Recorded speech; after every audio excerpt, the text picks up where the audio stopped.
Salmo de número 120, um cântico de romagem anônimo, que nos fala a respeito da angústia. Eu vou ler, os irmãos acompanhem a leitura que farei. Diz assim: na minha angústia, clamo ao Senhor e Ele me ouve. Senhor, livra-me dos lábios mentirosos, da língua enganadora, que tudo será dado, ou que te será acrescentado, ó língua enganadora? Setas agudas do valente e brasas vivas de zimbro. Ai de mim, que peregrino em Meseque e habito nas tendas de Quedar. Já há tempo demais que habito com os que odeiam a paz. Sou pela paz, quando porém eu falo, eles teimam pela guerra. Vamos orar mais uma vez. Pai querido, nós te damos graças pela leitura da tua palavra e clamamos, Pai, que em nome de Jesus o Senhor venha nos edificar essa noite através da ação do teu Santo Espírito em nós. Que o Senhor, ó Deus, nos conduza, nos ensine e ao mesmo tempo me use, apesar de mim mesmo, para o teu louvor, para o meu bem, para o bem dos meus irmãos. É o que nós também lhe suplicamos em Cristo Jesus. Amém. Amém. Irmão, certamente você já passou por alguma situação na vida que te conduziu à angústia. Você sabe definir o que é uma angústia? Quando nós olhamos para o termo que o salmista usa aqui, na minha angústia, esse termo angústia, ele apresenta uma situação inusitada, que é como se uma pessoa estivesse enjaulada. E a angústia é justamente isso. A angústia é um sentimento que você tem quando parece que não existe saída. Quando situações acontecem na sua vida e você olha para todos os lados e não há nenhuma perspectiva de sucesso. Onde parece que não há horizonte. É uma situação que você se sente aprisionado. Tanto que alguns colocam a angústia como sendo uma ansiedade além da conta. A própria ansiedade já é algo que nos prende. Agora a angústia talvez seja um passo além da própria ansiedade.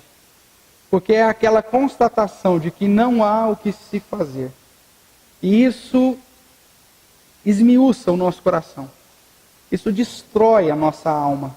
Isso adoece o nosso corpo. E nós vemos aqui o salmista apresentando justamente que a situação dele era uma situação de angústia. Irmãos, o crente pode passar por situação de angústia? Pode. Infelizmente, nós temos alguns casos, inclusive de personagens bíblicos que passam por situação de angústia, por vários motivos. Elias, por exemplo, é um dos personagens bíblicos que fica transparente que ele viveu uma grande angústia, ao ponto de desejar a morte. O próprio apóstolo Paulo deixa isso transparecer nas suas cartas. Irmãos, uma situação tão terrível que nos conduz a vivermos sem saída. E parece que ninguém é possível de nos ajudar. Como que devemos lidar com situações assim? O que nós podemos fazer? Agora, quando nós olhamos para o Salmo 120, nós vemos que a angústia deste salmista estava relacionada a alguns fatores. Talvez não seja a mesma situação que você já tenha vivido ou esteja vivendo, mas serve aqui de exemplo. Que situações estavam conduzindo esse homem a viver em angústia? Diz o verso 2, que ele estava sendo alvo de lábios mentirosos. Ele diz: Senhor, livra-me dos lábios mentirosos.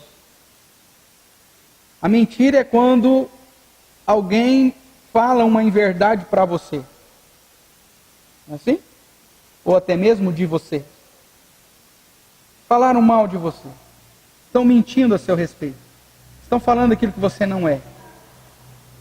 E quando alguém fala mal da gente, dependendo da situação, isso causa angústia. Porque nos coloca numa situação aparentemente sem saída.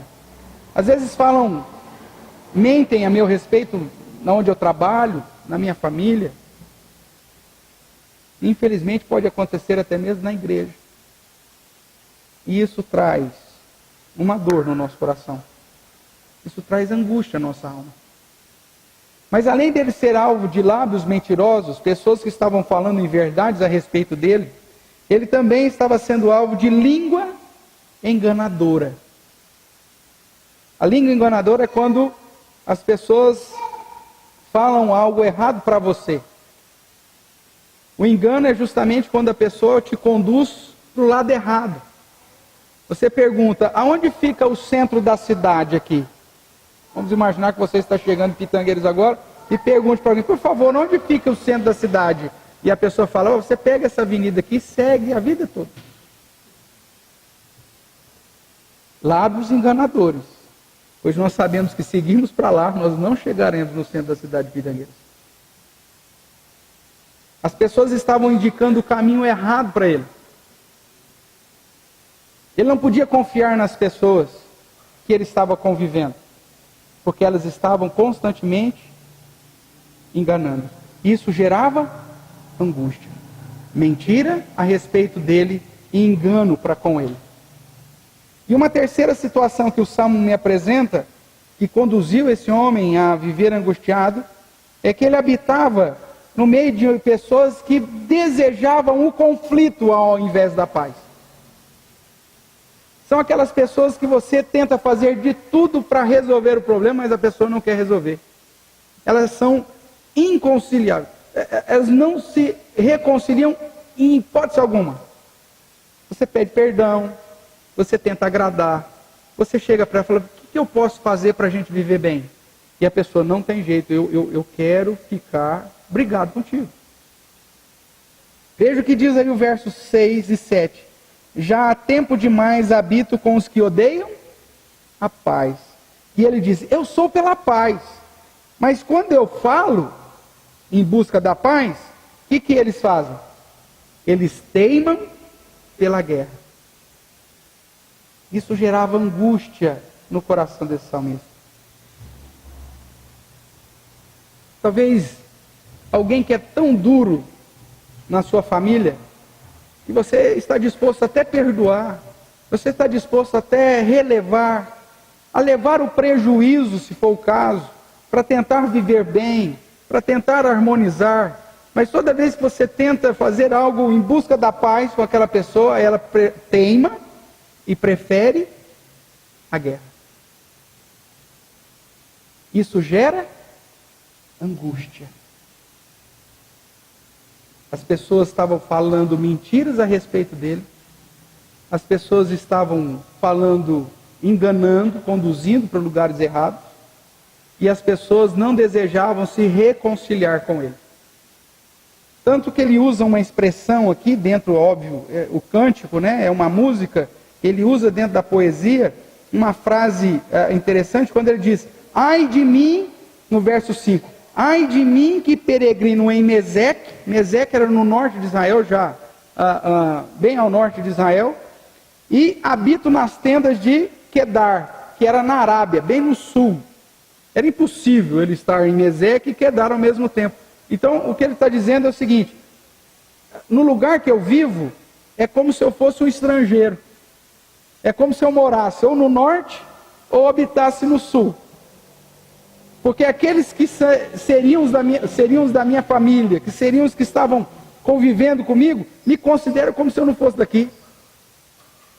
Por isso que eu luto pela paz, eles teimam pela guerra. Por isso eu busco ser o mais sincero e eles mentem a respeito de mim. Por isso eu procuro a ajuda deles e eles me enganam. Ele se sentia um peixe fora d'água. Ele se sentia como se todas as situações, as pessoas que estavam convivendo com ele, estivessem num complô para acabar com ele. E talvez você já tenha vivido isso na sua família. Talvez você já tenha vivido isso no seu trabalho. Talvez você já tenha vivido isso na sociedade. Onde parece que está todo mundo contra você. E isso gera angústia. Esse aprisionamento onde você olha para o horizonte e parece não haver saída. O que fazer? O Salmo vai nos ensinar o que fazer. E é justamente sobre isso que eu quero tratar contigo. O que fazer quando eu estou vivendo uma angústia consequente do relacionamento interpessoal, de problemas no relacionamento interpessoal. E a primeira coisa que nós podemos observar no Salmo, no verso 1 e 2, a primeira coisa que você deve fazer, se porventura está vivendo uma situação dessa, é clamar ao Senhor por livramento. Veja o que ele diz. Na minha angústia, o que ele faz? Clamo ao Senhor, e Ele me ouve. E a oração dele é: Senhor, livra-me dos lábios mentirosos e da língua enganadora. A primeira coisa que você tem que fazer, lembra que nós vimos no Salmo 46, que independente da situação adversa, do conflito, dos problemas, quem que é o nosso refúgio? É o Senhor. O Senhor dos exércitos está conosco. O Deus de Jacó é o nosso refúgio. Ele é o nosso socorro bem presente nas tribulações.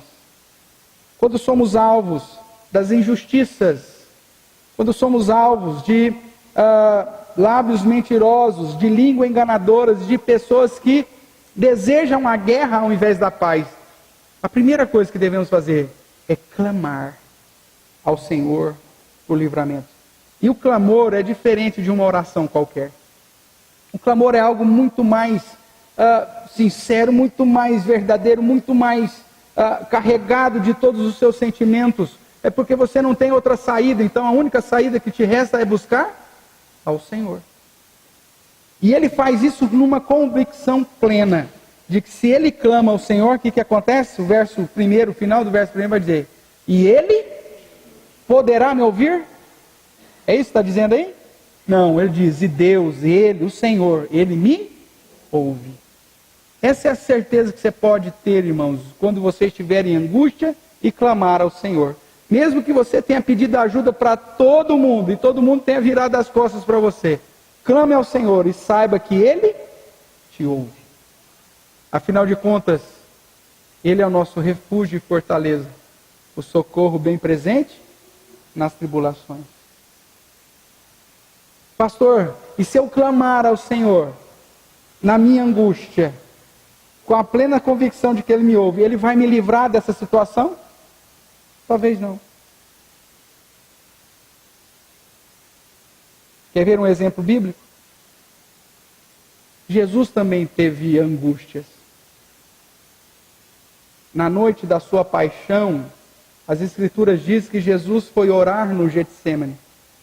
E a sua angústia era tamanha que o seu suor se transformaram em gotas de sangue. E ele clamou ao Senhor por 3 vezes a mesma oração: Senhor, Pai, se possível, afasta de mim esse cálice. Por 3 vezes ele orou. E qual foi a resposta do Senhor? Não. E ele, obediente, foi até a cruz.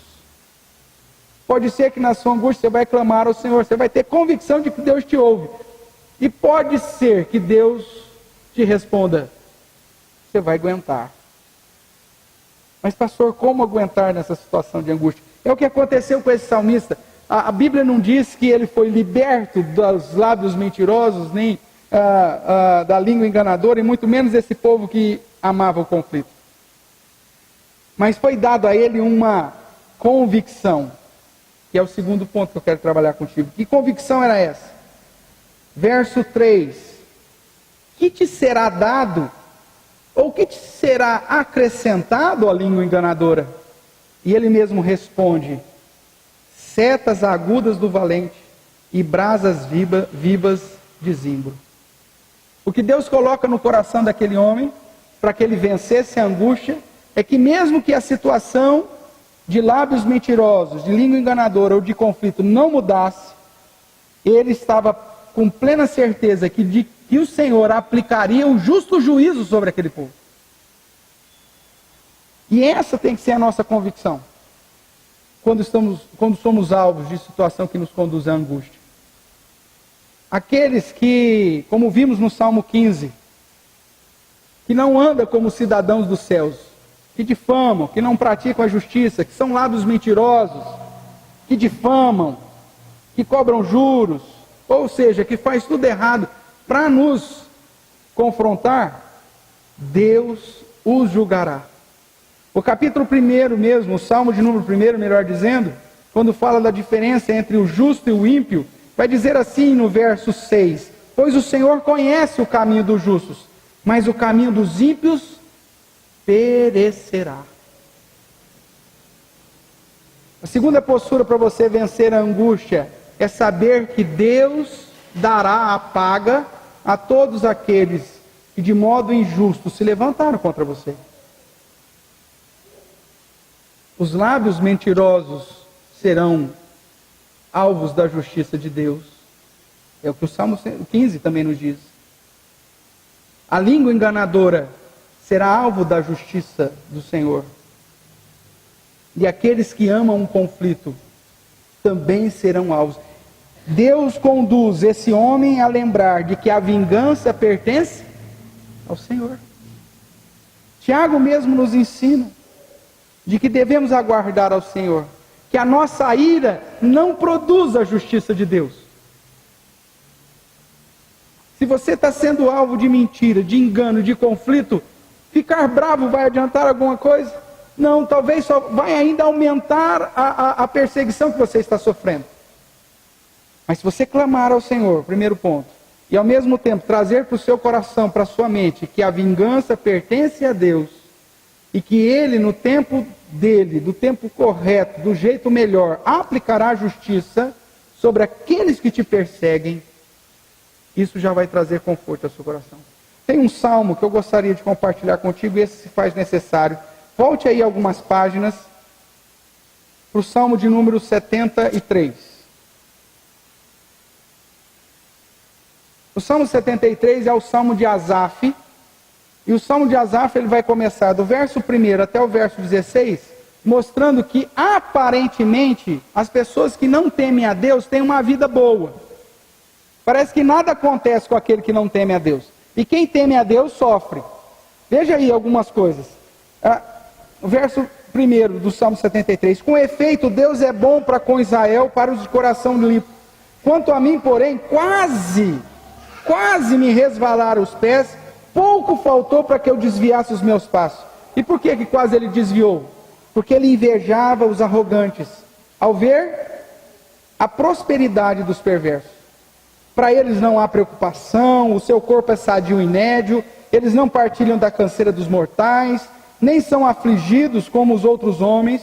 A soberba que o cinge como colar, a violência que o envolve como manto, os olhos saltam-lhe da gordura, do coração brotam-lhe fantasias, mortejam, falam maliciosamente, da opressão falam com altivez, contra o céu desandam a boca e com a língua percorre a terra. Por isso o seu povo se volta para eles e os tem por fonte de que bebe a largos sorvos. Veja, na visão de Asaf, ele quase desviou da fé porque ele olhou para o ímpio e diz: olha, o ímpio não tem preocupação, ele faz tudo errado e parece que ele prospera. Ele mente, ele rouba e nada lhe acontece. Ele bebe, fica na madrugada, usa droga e é mais saudável do que eu. Quase desistir da fé porque eu olhei para os ímpios. Aí no verso 17 ele nos traz uma revelação maravilhosa. Ele diz assim: até que... Ele quase se desviou porque ele estava olhando a prosperidade do ímpio. Até que entrei no santuário de Deus e me atinei com o quê? Com o fim deles. Ele quase desviou da fé, ele quase desistiu de ser crente, porque ele viu que o ímpio parece que prosperava mais do que ele.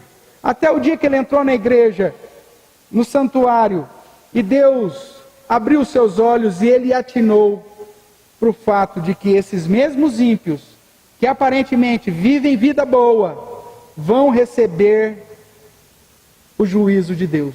Até que eu me atinei para o fim deles. Pode ser que eles até não recebam a justiça aqui agora.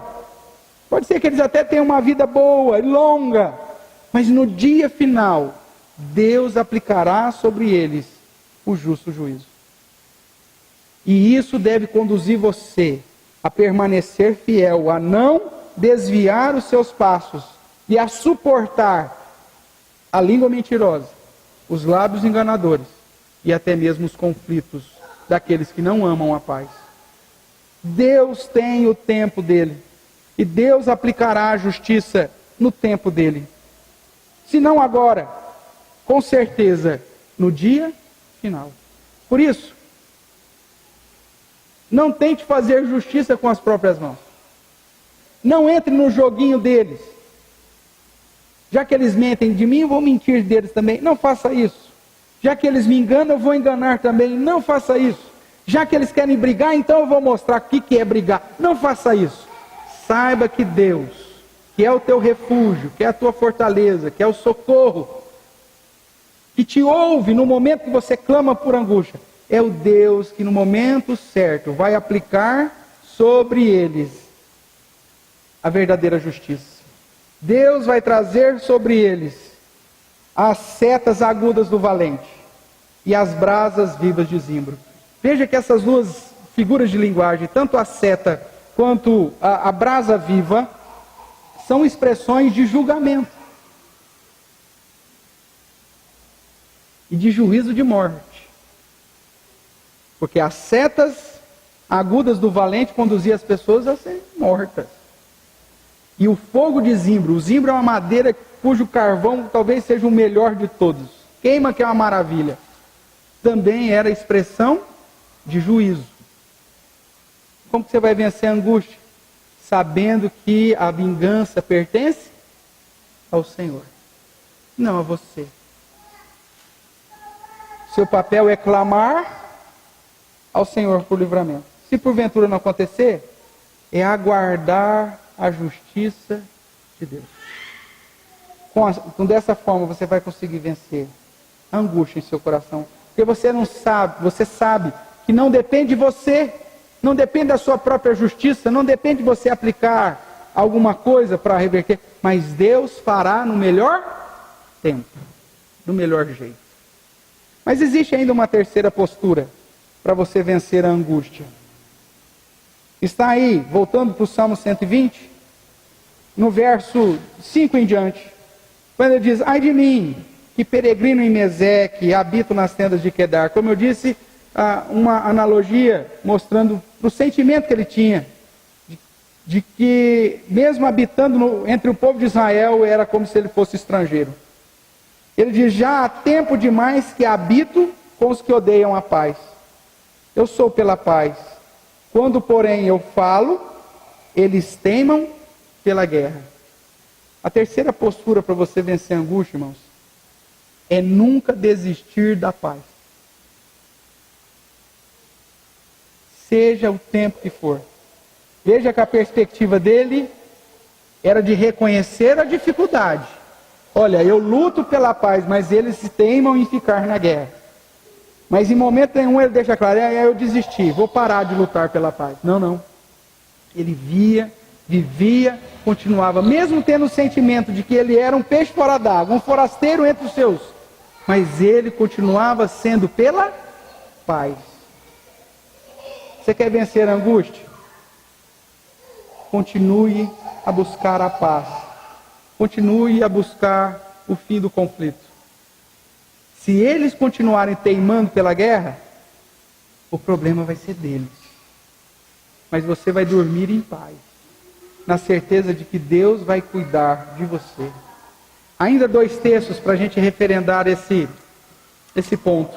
Mateus, capítulo 5, onde Jesus vai tratar justamente dessa mesma situação, dos lábios mentirosos.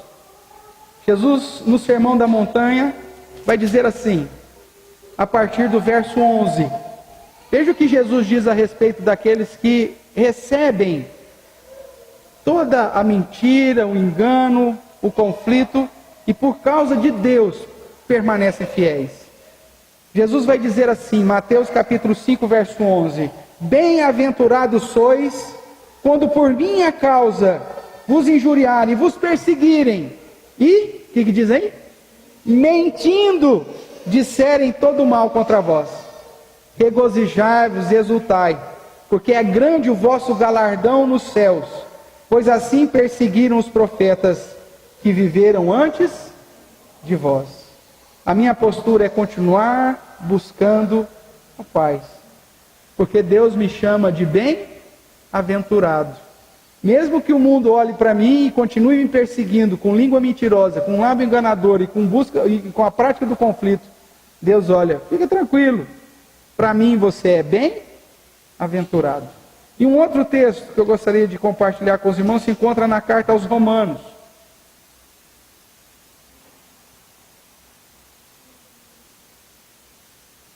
Romanos, capítulo de número 13.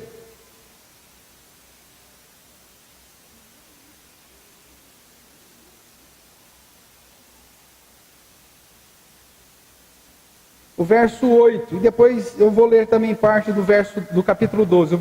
Romanos 13, 8 vai dizer: a ninguém fiqueis devendo coisa alguma, exceto o quê? Exceto o amor, com que vos ameis uns aos outros. Pois quem ama o próximo tem cumprido a lei. Busque a paz. Voltando os olhos aí para o capítulo 12, a partir do verso 9, ele vai trazer várias virtudes, mas lá no verso 17, veja o que ele diz: não torneis a ninguém o quê? Mal por mal, esforçai-vos por fazer o quê? Fazer o bem perante todos os homens, seja homens bons ou homens maus. E ele continua dizendo: se possível, quando depender de vós, tende paz com todos os homens. Não vos vingueis a vós mesmos, amados, mas deis lugar à ira, porque está escrito, olha o que Deus diz: a mim me pertence a vingança, eu é que retribuirei, diz o Senhor. Quem que vai retribuir? A língua mentirosa, o lábio enganador, ou aqueles que amam o ódio ao invés da paz? É o Senhor. Quanto a você, qual que é o papel que Deus deseja? Naquilo que depender de você, tem de paz com todos os homens. Não vingueis mal com mal, mas pague o mal com o bem. Quer vencer a angústia, meu amado? Clame ao Senhor. Se porventura a situação não mudar, mesmo clamando, você tendo a certeza que Deus te ouve, saiba que Deus vai retribuir a cada um segundo a sua justiça. Ele vai aplicar a sua vingança. Como nós lemos agora, a Ele pertence a vingança. E no que depende de você, busque a paz. Não vingueis o mal com o mal, mas pagai o mal com o bem. Se você assumir essas três posturas, certamente você vencerá a situação de angústia que porventura veio à sua vida em decorrência daquilo que falam contra você, daquilo que falam para você, como de lábios enganadores, e de pessoas que desejam um conflito com você, mesmo você amando e sendo pela paz.